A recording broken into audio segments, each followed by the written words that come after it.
উন্নত চিকিৎসা সেবা মানুষের দোরগোড়ায় পৌঁছানো এবং দক্ষ চিকিৎসক তৈরির লক্ষ্যে দেশের প্রতিটি বিভাগে মেডিকেল বিশ্ববিদ্যালয় স্থাপনের ঘোষণা দিয়েছেন প্রধানমন্ত্রী শেখ হাসিনা। ঢাকা, রাজশাহী, চট্টগ্রাম ও সিলেটের পর দেশের পঞ্চম মেডিকেল বিশ্ববিদ্যালয় স্থাপন করা হচ্ছে খুলনায়।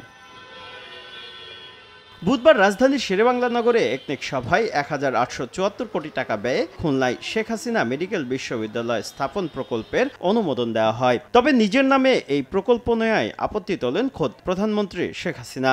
প্রকল্প থেকে নিজের নাম বাদ দিতে সংশ্লিষ্টদের নির্দেশনাও দিয়েছেন সরকার প্রধান। বৈঠক শেষে সংবাদ সম্মেলনে প্রধানমন্ত্রীর অনুশাসনের বিষয়টি তুলে ধরেন পরিকল্পনা সচিব। শেখ হাসিনা নামটা বাদ দিতে হবে এবং এই বিষয়ে মাননীয় প্রধানমন্ত্রী একটু উষ্মা প্রকাশ করেছেন ওনার নাম ব্যবহারের ক্ষেত্রে, এবং ভবিষ্যতে বলেছেন যে এই মাননীয় প্রধানমন্ত্রীর নাম ব্যবহারে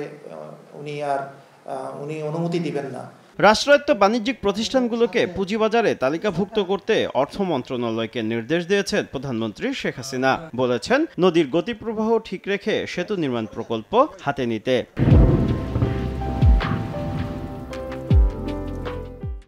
নদীতে যেসব ব্রিজ নির্মাণ হচ্ছে সেগুলি যেন